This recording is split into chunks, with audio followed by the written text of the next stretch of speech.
get started. I know that we're still waiting on a few more folks, and this call will also be recorded for reference for the folks who aren't able to make it tonight.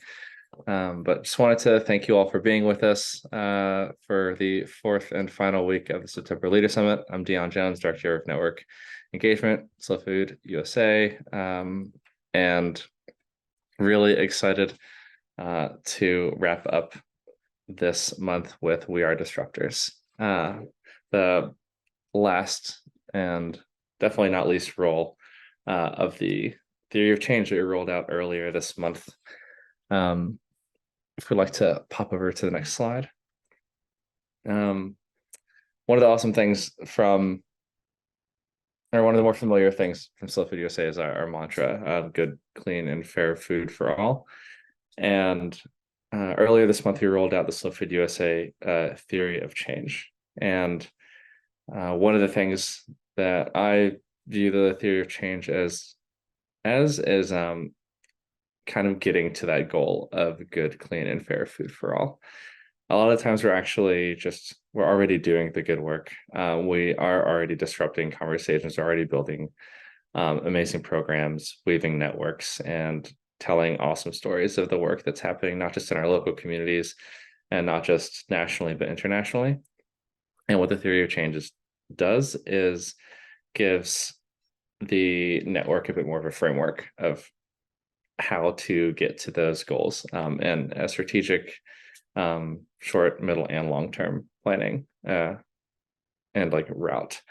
It's already being used in different parts of the network. The Slow Fish group has utilized theory of change and says it's been super useful and helpful to create strategy for getting to good, clean, and fair food for all. And would love for you all to take a little dive into it. It's about like 15 really short pages of reading on the website. We'll drop the link into the chat momentarily, but really excited to have released that earlier this month. It's been the brainchild of Dan on this call, who you'll be hearing a bit from in a moment, as well as Anna, as well as a slew of other folks who have poured maybe not literally blood, sweat, and tears into this work, but something quite akin to it. So excited to share it with the network. So we'll go over to the next slide itself. And this quote, we inspire bold action to break down social and political barriers to good food access. And we spark dialogues around food as politics, food as climate action, food as pleasure, and food as a catalyst for change. Very much the core of all of the work that we're doing, and is emphasized throughout the theory of change dialogue as well. And as we shift into the final bit, the disrupting part of the theory of change, would love to welcome in three amazing representatives of our network. We'll be hearing from Melanie Kirby, a longtime slow food leader and Terra Madre delegate. Dan Mueller, former slow food leader within the network in California, as well as our current Slow Food USA EIAJ strategist. And Lindsay Troyer, our food and farm policy coordinator with community action at our community action team for food and farm policy. And one of the things that we really want to highlight in this conversation is we are able to disrupt at several different levels. Melanie will be speaking to what we can do at the very individual, like grassroots, like very local level, expanding a little bit more outward with Dan at the community level. And on an institutional level, we're talking policy and talking to the people who are really making like policy change with Lindsay Troyer. And without any time to waste, you don't need to be hearing one from me. I'd love to pass the mic over to Melanie as we dive into what we can do to disrupt our current food system at the individual level. Hi, thank you, Dan, and thanks to Dan for inviting me to participate and the Slow Food USA Network. Thank you, Anna, for being here too. Very exciting. I feel like I'm in a room full of VIP slow fooders, so this is super exciting. Yes, my name is Melanie Kirby, and I have a 3-minute video that I'll use to sort of start by way of introduction, something I made during lockdown. And then I'll talk a little bit more about some of my projects on an individual level, but how they also connect out to the community and also institutional levels. Can you press play? Thank you.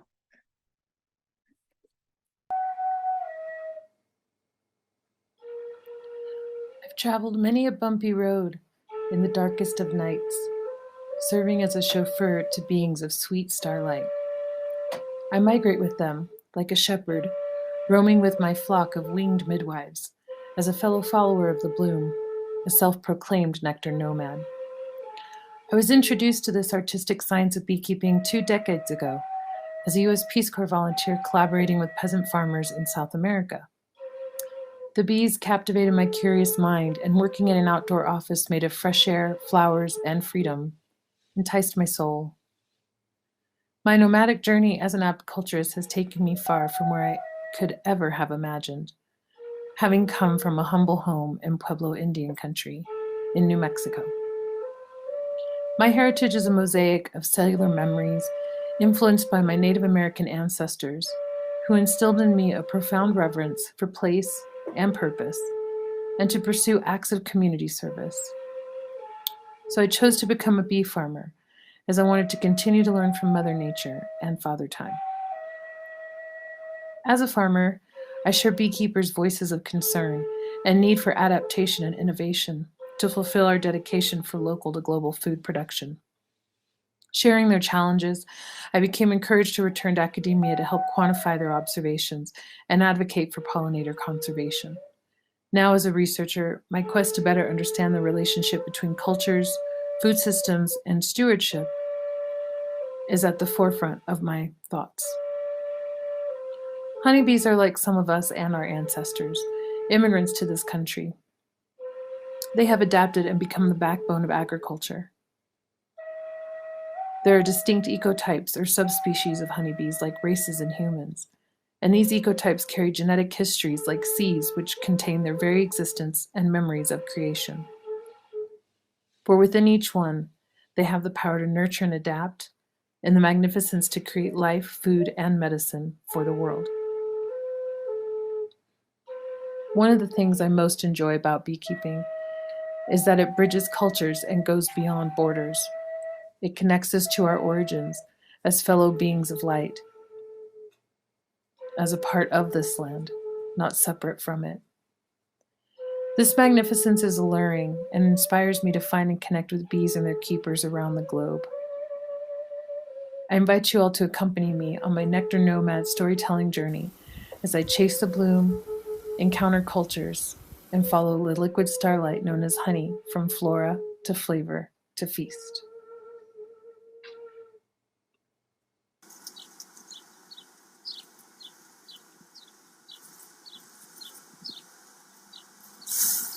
I hope that came through okay. My mom did the soundtrack for me, so I like to share that with folks. And I think if you click it again, hopefully it'll go to the next frame, or you might need to press exit perhaps. I'm not sure.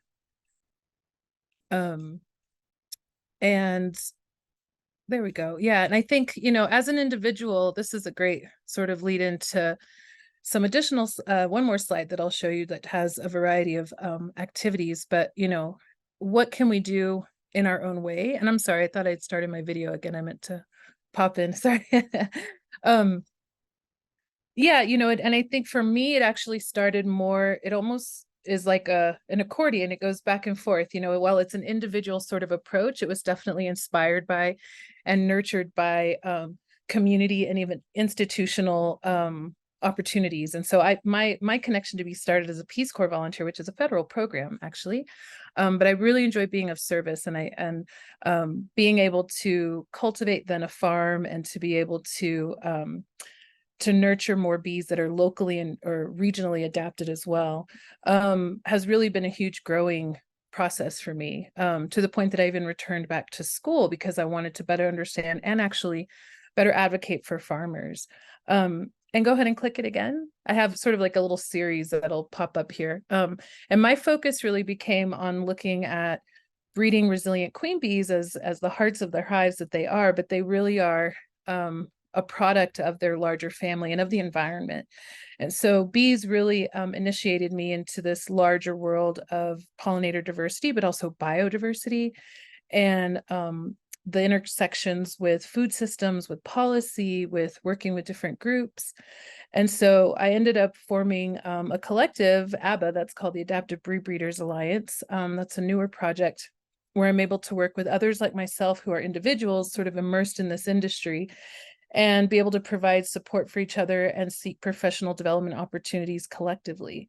And my work actually has taken me, back to school, and now also working as an extension educator at the Institute of American Indian Arts, which is sort of that middle row there, where I have students and I've been able to take them out. We already have a food program there where we actually grow a lot of ancestral foods. We connect what we call traditional ecological knowledge or indigenous ecological knowledge with also sustainable Western ag science. And so I like to consider myself as one who kind of walks in multiple worlds or between worlds, but also looks to see how I can weave them in community. And so we've had major wildfires here recently. I was able to help establish a collective, that's the middle hexagon there with the 4 women, called POPOV, which is actually means the flower path. And so we're a pollinator advocacy group, and we include food sovereignty activists, leaders, chefs, farmers, doulas. We have accomplished authors and artists in this group. And so looking really to help designate our area as a pollinator preserve on a larger scale, at least through acknowledgement of the powers that be. As an individual, I also work a lot with different community boards, the New Mexico Beekeepers Association, and our efforts to really work towards creating a pollinator protection plan that would be recognized through the state legislature. My first sort of foray into policy was just last year. And so that had some a lot of learning. I will say that I learned a lot, but it had some uplifting and also some really disheartening aspects. So I'm really eager to hear Lindsay's talk on, the institutional work that she does, because how can we not feel squelched by these bigger voices or bigger entities, and how can we as individuals and also as members of community organizations really work to help support institutional change. And the way I've found that I really like to advocate for all of these things is through using my voice, but also in my efforts to try and combine art and science, or reintegrate them together. I consider myself now an interdisciplinarian more than anything else, but I started as a farmer, as a beekeeper, and then as a scientist, and now as an artist. And so I'm really pleased that I've been able to weave these different aspects to help raise awareness about pollinator advocacy in my own way, in my own voice, but definitely recognizing that in order to get to this larger vision of, say, a Rocky Mountain Pollinator Institute, which is sort of my dream to help manifest. And the only way to do that is in community.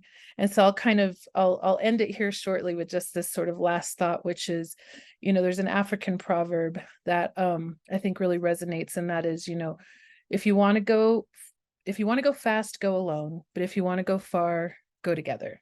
And so yeah, community is where it's at. And so I'll pass it over to Dan. Thank you.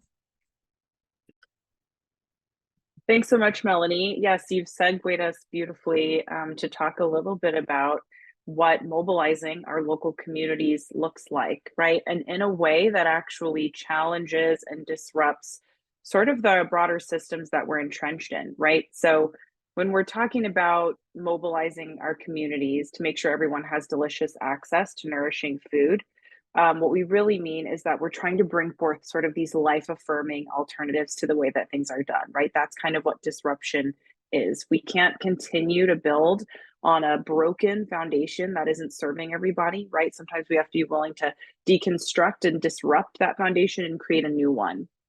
And so breaking down systems of oppression and discrimination really starts with being able to understand root causes and also a willingness to build our cultural capacity. So, as the equity, inclusion, and justice strategist for Slow Food USA, a big piece of my work is to provide learning and education opportunities for both our network and staff, and that help them build cultural capacity. So, some of you may have been along for our very first Leader Summit back in 2020, where we held a session sort of on building diverse leadership. And we talked about how to move ourselves along a continuum of cultural capacity. We talked about 5 sort of core steps that enable us to do that. We talk about 1, just having a value for diversity and understanding that diversity is an asset, right? That all of us coming together is really how we can achieve our goals. We talked about conducting cultural assessments of ourselves and also our structures, right? Looking at our chapters and our boards, looking at our community action teams, really understanding where we are being equitable and where we aren't, and where we're being inclusive and where we aren't. The third step is understanding the dynamics of difference, right? We really have tried to create opportunities throughout our network to understand how social identities intersect with different parts of the food system and impact sort of various areas of our lives. We talk a lot about institutionalizing cultural knowledge, right? So taking what we learn from our assessments, taking what we've learned from building our collective understanding and really institutionalizing that.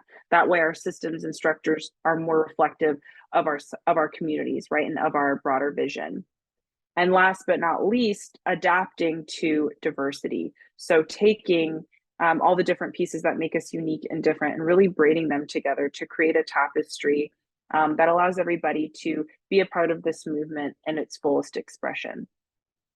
And we'll share, Anna's shared, we'll be sharing some of the resources from these previous sessions that we've done. Another thing that we've really worked on with the network is centering relationships and storytelling. And so last year we launched our Cultural Exchange for Storytellers framework, which is a really great resource and tool for you all as leaders in the network. And it really helps us understand power as well as the power of storytelling. And it gives us really practical ways that allow us to mitigate harm in the storytelling process and also really focus on building solidarity, right? When we tell a story, it's oftentimes an invitation to build solidarity with others, with communities, and really allows us to be present with the impact that we're having over necessarily the intention that we set.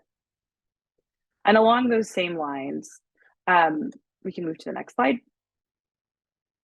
And what's important to sort of remember about the work that we do, if we're telling stories, if we're building programs, unless we really dig up the root, along with building our cultural competency, along with building our cultural capacity, we're actually sometimes perpetuate or exacerbate some of the very issues that we're working to address. It's kind of like putting a Band-Aid on a stab wound.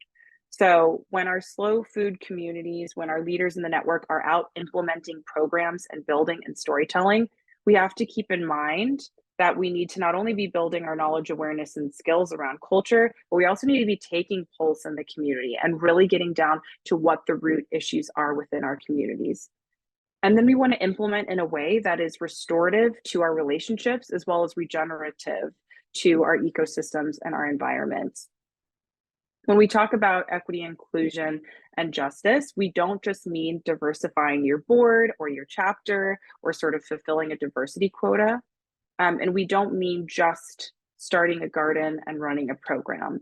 When we use EIJ from a holistic place, we really can have a framework that enables us to safely and constructively foster connections that allow us to keep a pulse on our communities. And I say pulse really intentionally, right? Our communities are living and breathing. And just as so, EIJ really requires an embodied practice where we think critically and problem solve through that lens of cultural awareness and humility. So if we are peeling back the different layers of inequity and injustice in our food system as a community, we really start to be able to hone in on the different characteristics of white supremacy culture and how it's showing up in our groups and organizations, how it's showing up in our food system. And it's kind of that idea of we have to name it to tame it, right? How can we disrupt the cycles of white supremacy culture and inequity that are really just baked into our food system? And so I just wanted to use my last few minutes to pull up some examples of how our slow food communities are mobilizing what food access projects look like when we've built our cultural capacity and we've worked to understand root causes. And it looks like this, right? It looks like chapters and community action teams and their partners working together to bring food sovereignty and food access to different communities across the US.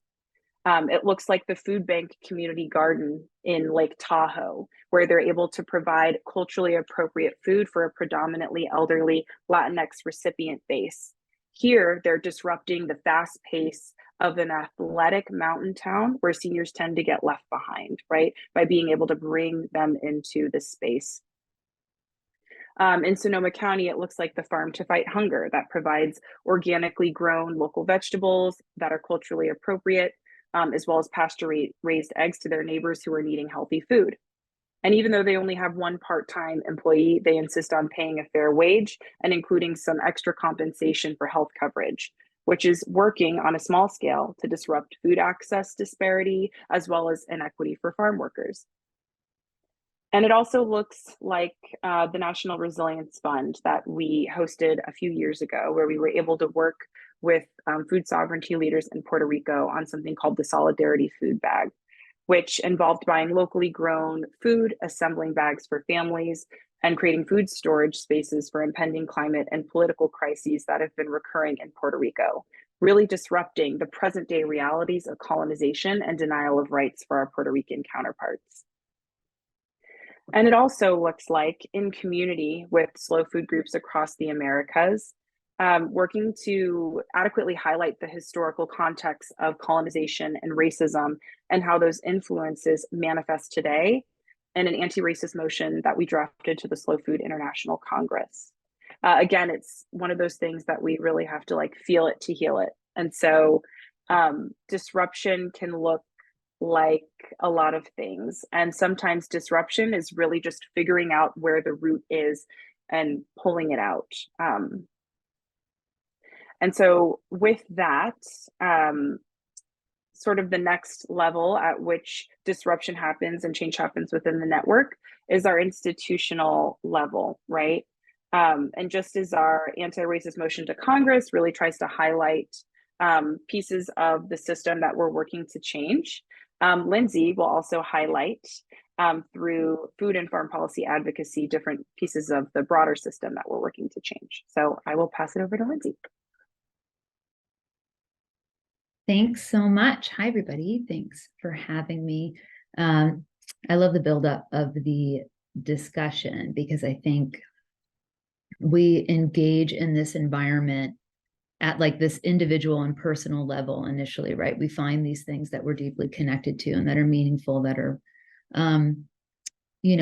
cultural connections or just interest. And then I think Dan really spoke so well to, the obvious and critical inequities in our food system and food and farm, but also the power of community in this environment and the power of change. And I think one of the bigger and more overwhelming parts of the food and farm environment or in this policy climate is that local, state, federal policy. And, we talk about it here at Slow Food. Food is political.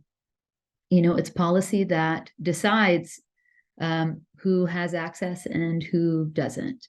And I think that's why it is so important for all of us to engage in policy at local, state, and federal levels. And I'm hoping that I can speak to some of my experiences but give really like practical steps. And then also as my new position as the policy coordinator, be able to provide a lot of information on our website that folks can continue to check in on, or even touch base with me if there are any questions, or, kind of action we're unsure to take or would like to take, or like some suggestions or ideas. And so here in institutions at Slow Food, right, we advocate for systemic change in food policies and institutional practices at the local, regional, and federal levels. We center the lived experience and perspectives of those closest to the issues. And then I included on the next slide, and I think folks here are probably, and forgive me, are probably well aware that we have this food and farm policy community action team. Our mission brings, we want to bring together diverse stakeholders from our network and beyond to advocate at every level of government for policies that will help forge the political, social, environmental, and economic links to the food chain that is good, clean, and fair for all. And so we have these, and then I speak to them in the next slide. Sorry, that just wanted to throw out our mission there. We have a really great page on our website, but we have these pillar policy priorities. So I considered sharing slides of like literally how policy works in action, writing up marker bills. We'll talk a little bit about it, but I have some really great links that we can add or provide later to really, like dive into the nitty gritty of how policy is written and made. But I wanted to speak more specifically to Slow Food because I think we're going to have materials and resources to. Awesome. Thank you for that in the chat. We have a bunch of materials and resources that we can refer back to and discuss. So our community action team here at Slow Food, we have these pillars. And I wanted to talk about what does that look like literally in action for us. So what policy is being proposed? This is a farm bill year, something that folks may be aware of or familiar with, but every 5 years, the farm bill needs to or can be reviewed. Policy can change, where funding goes can change. The big thing that we often hear about, I think if we're, kind of, not as deeply involved in policy is SNAP benefits. That's something that comes up every 5 years. Always very contentious. It takes up a large portion of the farm bill, but there's a lot of parts of the farm bill that are important and kind of lead into our policy pillar, priorities here at Slow Food. They're fighting for sustainability, advancing BIPOC rights, fighting for children, and fighting for producers. And so currently, a great example of, and there are many marker bills that as part of the policy team, we are watching to see if they get drafted and put into the final farm bill. And as this takes many months, there are organizations that advocate, sign on to letters, send them to legislators saying, please support this bill.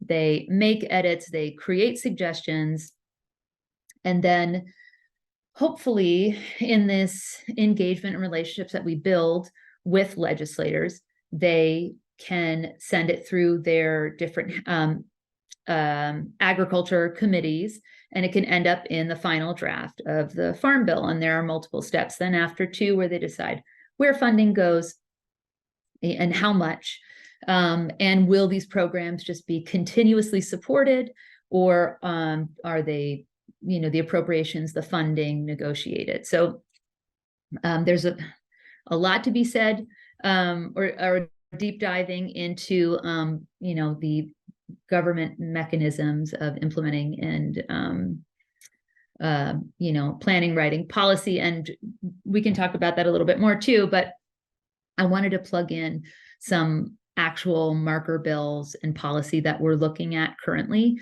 and that also represent these priority. So the Agriculture Resilience Act for advancing BIPOC rights, increasing land access, security, and opportunities act that's being led by the National Young Farmers Coalition, actually, which is great.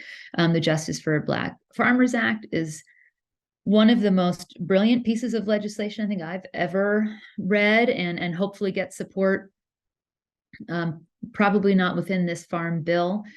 So not all of these are necessarily attached to the farm bill. There's food and farm policy being proposed and written all of the time, not just in a farm bill year, but because it's a farm bill year, it's getting a lot of attention. Fighting for children.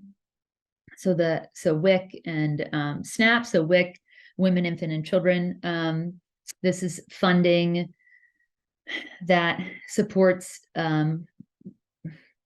I can't remember now so I was just reading, we've been hearing about the potential government shutdown, right? And so that impacts multitude of things. One of the things that it does impact, so there are some programs that get continuous funding, like, for example, border control. No matter what, they are continue to be funded. They will continue to get funded.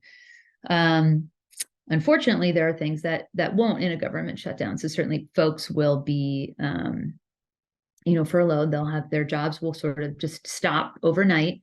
But WIC is one of these programs that isn't continuously funded and does not have backup funding. Some states do, but if the shutdown occurs, WIC will run out of money within days, maybe 48 hours.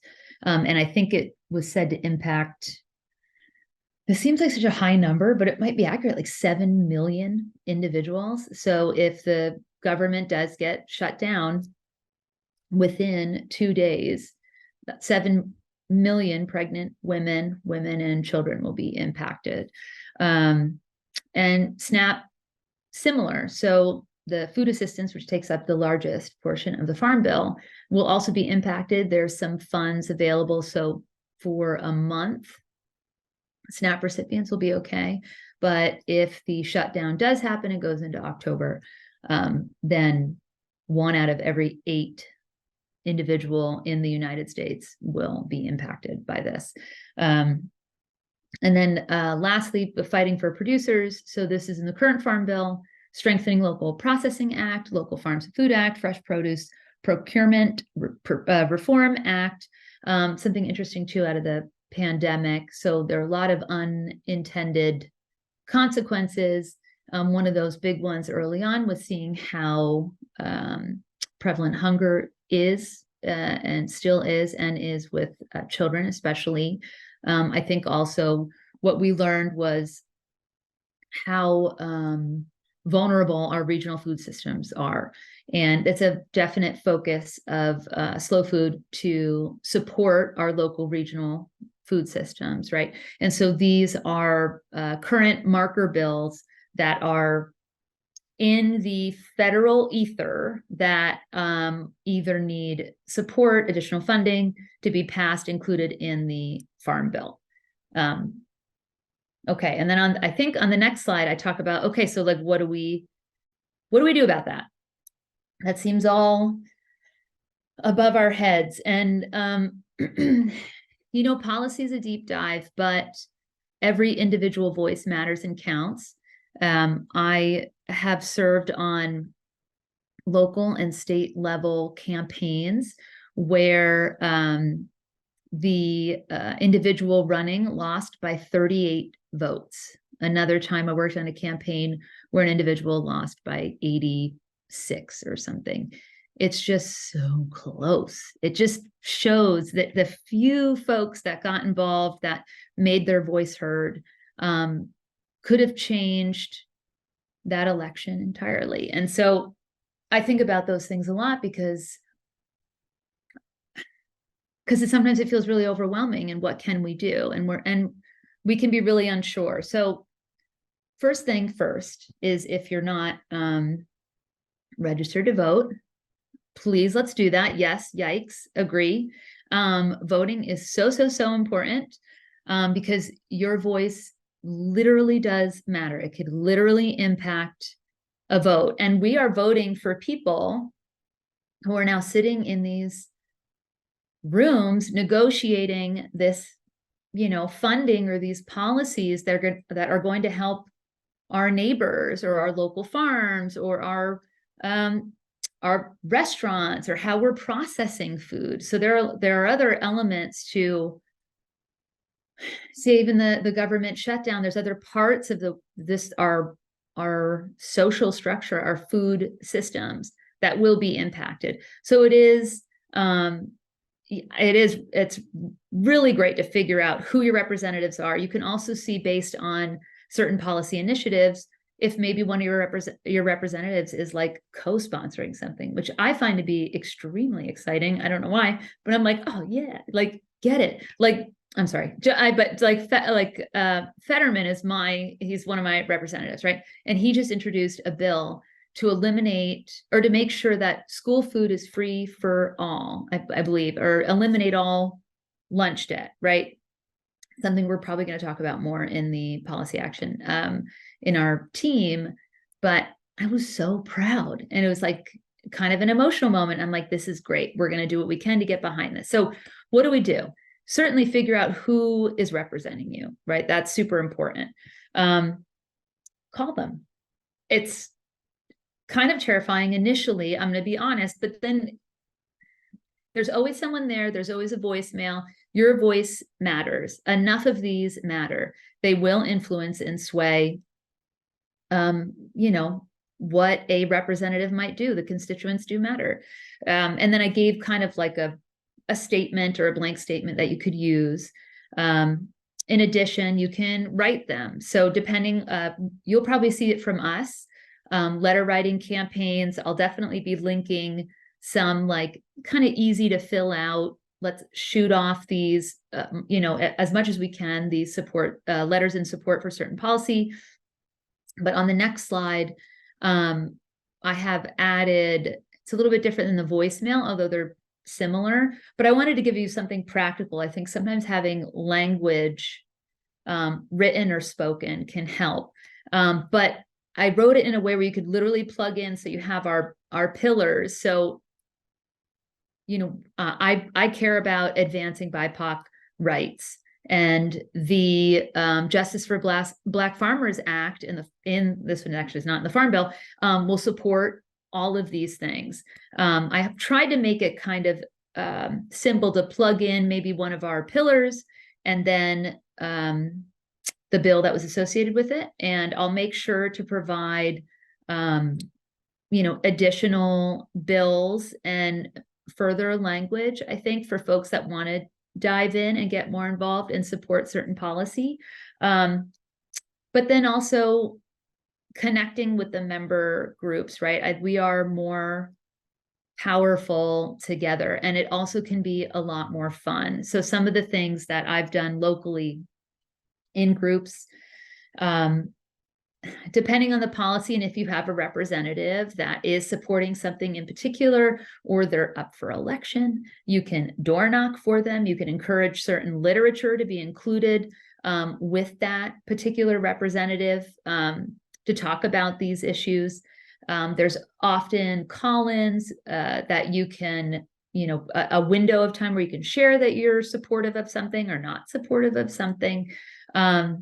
But getting folks together who all kind of care about these issues, finding that passionate thing, getting that community together, it really does matter, and it feels good. It feels like you are making a difference, because you are, and we are just being here together, even with us, interested in these things. And I feel like I've already talked so much. I apologize. There's so much to say that can be a little tricky to break it down, but I'm, here for further discussion or diving into other areas too. But. Yeah, Lindsay, I don't know how you couldn't fit the entire Farm Bill and the entire gravitas of food policy into all 12 minutes. chapters. I know. I'm like, oh gosh, where do I go from this? Yeah, thank you all. But yeah. Oh, this is incredible, and thank you so much for thank you everybody for kind of building up the I guess the involvement and the energy around making change, because that progression is so true, where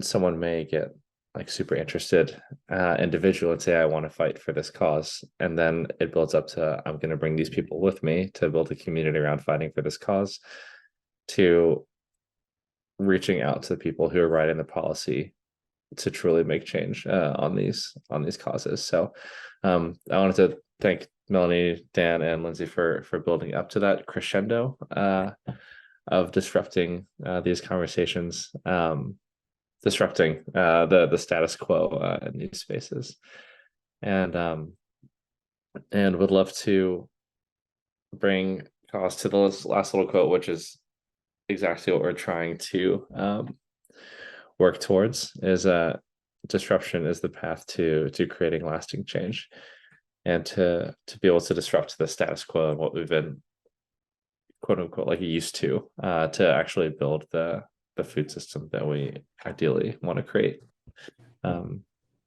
is incredibly important. So there are we have about like 10-15 minutes of like full content or just like space for us to converse with one another about this policy work from the individual level upwards, and would love to field any questions that may have cropped up over the last 45 minutes or so. Hey Siri, turn on bedroom. I'm just seeing a comment in the chat. Hi, Stephanie. The thing is, the shutdown is the immediate issue. Farm bill is next week. You're totally right, Joe. And I prepared this to speak mostly to food and farm policy. And so the farm bill is, super on our radar, but you're 100%. I touched on it because I'm thinking about what I'm actually speaking to a campaign, a candidate running against our representative locally about the shutdown and how that's going to impact food insecure folks. But you're 100% right. It is the immediate thing. What can we do? Similarly, so the phone number that I linked is a number that we can call at any point. It doesn't have to be about the farm bill.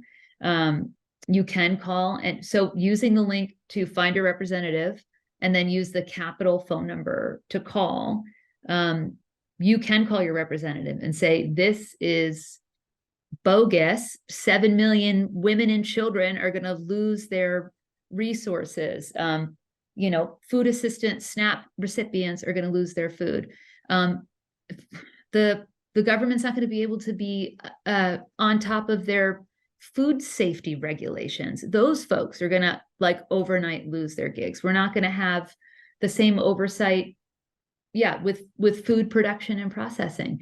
That is terrifying. Social Security, absolutely. There are folks that, and I'm not an expert on absolutely all government policy. I studied public policy, but focused on food and ag policy. But I appreciate that, Joe, that you said that, because you're 100% right. That is immediate. Finding out who your representatives are, calling, absolutely saying this is absolutely ridiculous. And we can look up, and I could probably provide some better language. Potentially, there are a number of things that are going to be impacted by it. So it might be worthwhile to pick or focus on, an area that you feel particularly passionate about. But it's wide ranging, right? The impact would be. Yeah, if I could pipe in. Oh, sorry, Dion. I was going to introduce you into the fold. Go for it. Oh, thank you. Well, and I appreciate that too.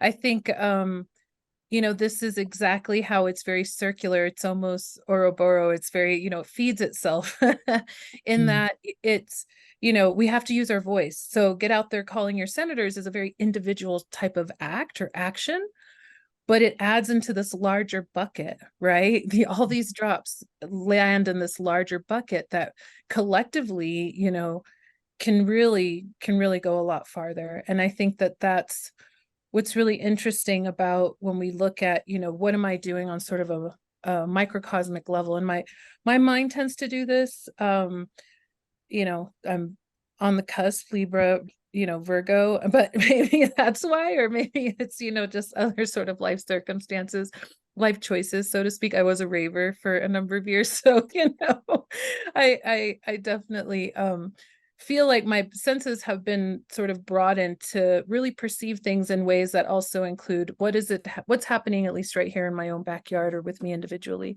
And how does that connect to the larger picture? And it seems so immense when we just think of the larger picture, when we think of, okay, climate change, we think of, oh my gosh, these, the big ag scenario. And how does that just seems so immense. And it's very easy, I think, to become quite disheartened when we think about those entities and feeling sort of that our attempts are futile in terms of doing anything. But I would counter that with, one small ant, right, can bring a grain of sand, but collectively they can build a mound, and they can really provide more infrastructure. And for me, obviously I go to social insects. I'm an entomologist by education. So, having worked with bees for 3 decades now, initially even my perceptions of working with them was very, very narrow in scope. And it wasn't until I got into the industry that I saw actually how diverse it is. It's more than just honey, and it's more than just pollination, and it's more than just, these sort of overexploited, not only seeds, but plant and animal relatives, where that's fueling sort of this loss of biodiversity. But it really gave me an opportunity to reflect more between what are my own efforts as an individual, what can I do at least here and now to put my head down at night knowing that I at least tried to do something, and how does that link up with everybody else who's doing their own things too and working in community. And I think for myself, I recognize that, I was learning a lot on my own, but in order to really be of more service to my community, which is what really makes me feel good, was that I needed to also work in community, right? I wanted to, in order for me to be of service, you have to engage with your community and you have to nurture those types of relationships. And then here we go on this magic carpet ride, where everybody's sort of power and chi is lifting this carpet into, places where we can really start to make more effectual change. And that's on the institutional level. And I see that really as very cyclical. They all, the biggest change comes from the people, and the people are the ones who also drive the change. It's kind of which comes first, the chicken or the egg, and they definitely feed each other. Absolutely. Thank you for that. And also Adrienne is all about the plant and animal analogy in the chat. So as she says, it takes a hive.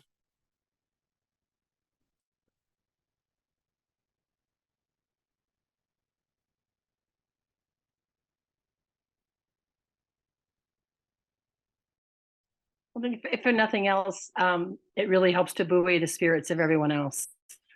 Working in community is magic. Just like attending these workshops it is daunting, a lot of the things we talked about, but together it's very doable. Sure. Yeah, absolutely. I think that's a very important point, that it's easy to become overwhelmed as an individual when faced with wanting to affect change. But as a large group, things actually, the needle does get shifted to where we all ultimately want it to be. And as you were talking, Melanie, and everyone, it's been reminding me sort of how we, Slow Food USA, landed on these roles, right, in the social change ecosystem. That's actually coming from the Building Movement Project and their roles in a social change ecosystem map. We really spent a lot of time thinking about the leaders in our network, the chefs, the farmers, the activists, the educators, the growers of all kinds, and really rolling all of those different identities up into the 4 core roles that we identified in our theory of change. And so I just wanted to drop that as a resource, because when I start to get really overwhelmed about climate change, about the corporate, commercial, concentrated agricultural system, I return back to this roles in a social change ecosystem, and I'm reminded of which pieces I hold. Oh wow, my kitten turned on the television behind me. And I'm reminded That's disruption, of Dan. it's disruption, right? Yes, I love it. I'm reminded of the roles that I'm called into, right? That really nurture me, and the roles that I show up into most easily, and which roles I don't have to hold because I know somebody else who is, or I'm a part of a community that's holding that space or moving that needle really well. So just wanted to drop that link so that you can all read a little bit more about the roles in a social change ecosystem framework, and hopefully gather some inspiration and insights there. And there's a really great set of reflections and tools and exercises that you can do individually, or that you can do with your chapter or community action team or your coalition. So just a really awesome tool from Building Movement Project. I did have a quick question for Lindsay. It was towards the end of the conversation where you mentioned that like Fetterman was signed on to something and you're super jazzed about it. How do you go about finding out if your local official is signed on to something specifically, or not signed on to something, which we would ideally want them to be signed on to? Great question. So there's probably a few different ways. So they'll have information on their website homepages when they've like proposed or put, they're trying to pass something into legislation. They'll have stuff on their pages. I feel like I've also learned of through other partner organizations too. I'm so sorry. I have a possibly sick kiddo. I think we're okay. I may have to run. Stephanie might actually be able to answer this though too, not to call Stephanie out, but Yeah. Yep. Okay, I'm sorry. I'll have to. It's okay. It's okay.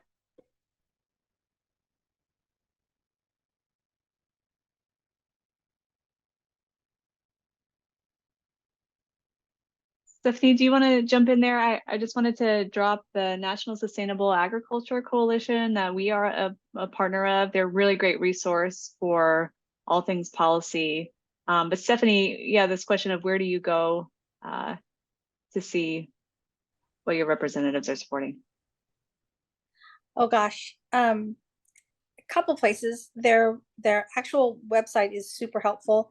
If you haven't already, most of them have newsletters that you can sign up for, and it's really helpful to get those emails to let you know what they're working on or what they're fighting against, either way.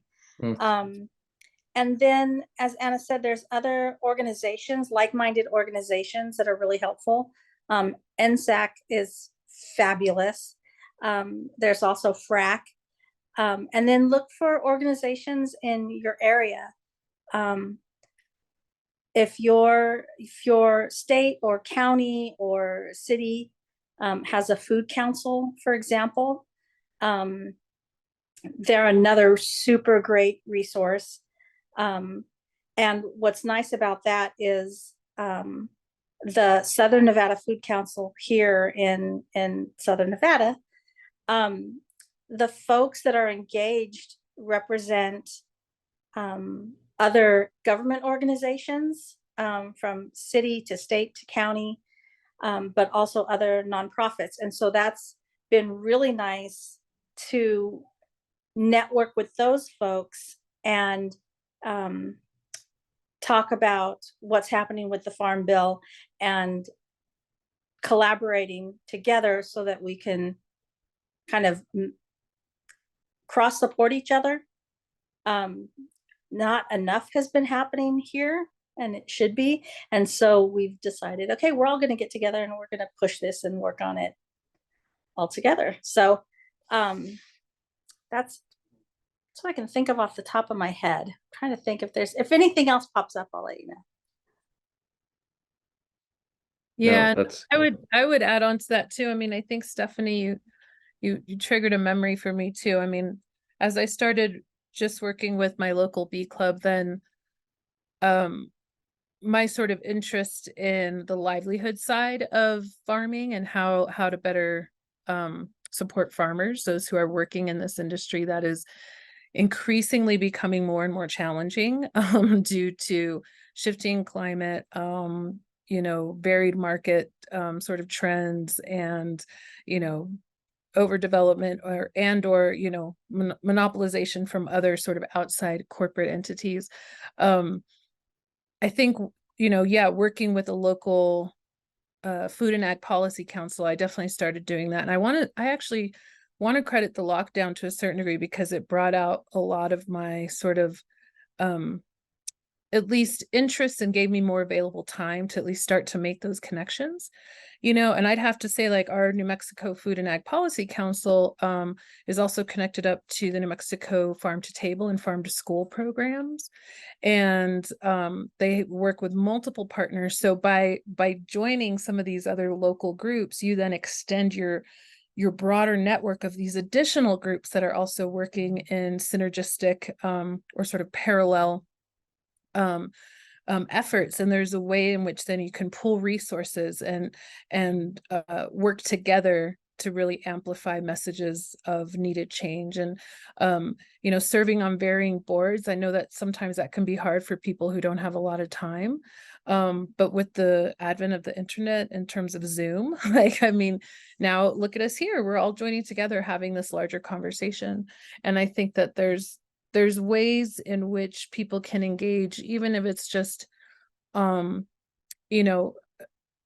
within their given schedule. Nobody can expect you to fight and work for everything, right? And sometimes it does feel like it's always the same people that are doing all the work, right? And that can also feel a little overwhelming too, and exhausting. But I think that the more we get out there, we engage with others, and we find those others who have this spark or this sense of, I was talking about this with Dan not too long ago, like this sense of urgency of really wanting to be able to do something. And I feel like, these are exciting yet frightening times. What a moment in history for us to be able to work together and to reach each other sort of through the wires and work more collectively in that sense. So local boards and then also regional boards. I mentioned New Mexico Beekeepers Association, which I've been, working with for years, but they actually really, I want to say, helped me to recognize that there were additional organizations. So I serve on the board of the Western Apicultural Societies of North America, their group. I also serve on the board of the American Beekeeping Federation group and additional boards. And for me, it's not because I know I want to say I know I can't do all of it, right? But I find the ones where it does fit with my schedule that I can at least participate in some way, shape, or form to help with, again, one little drop in this larger bucket, but it all adds up. And I think that we are that manifestation of this institutional change. It's made up of all of us in this fabric that we weave together, not only between the different disciplines, but also the different regions, and also our different cultures and our different threads of heritage that we all bring to it, especially as Americans. America is a very complex place, especially given the fact that, it does have a lot of historical trauma, and, our complacency can only perpetuate some of those injustices. And so I do feel that it's a sense of responsibility, not only for the current, but the future generations, for us to engage and not just be pawns, right? To actually be the ones deciding what that next move is going to be. I speak in a lot of analogies. I'm sorry that my mind goes there like that. You're great. And I think that's beautifully said. Yeah, I guess pre-pandemic, this way of gathering might not have been the norm. So it's created a community where there might not have easily has been have been one. So, and thank you, Adrian, for dropping that into the chat to figure out congressional votes. Super useful link that I was not aware of prior. So I just wanted to thank Melanie, Dan, and the actively mothering Lindsay for giving us a lot of amazing insight into how to really disrupt and change and really imply that growth and shift in the, not just in our food system, but honestly beyond. The food system is what brings us together tonight and the work that we do. But there are many fights to fight in the grand scheme of things for justice. So I just wanted to thank those three for being here, and also all of you all for being here and giving your insight and your perspective and your ears and your time and your evenings for this awesome topic. So give yourselves a round of applause as we round out the September Leader Summit. Thank you for being here. We will hang out for as long as you like, up until 9:30 Eastern Standard Time. And but if you like to hang out just to chat about change, about policy, about what you're eating for dinner this weekend, feel free to hang out with us. But I just wanted to thank you all one more time.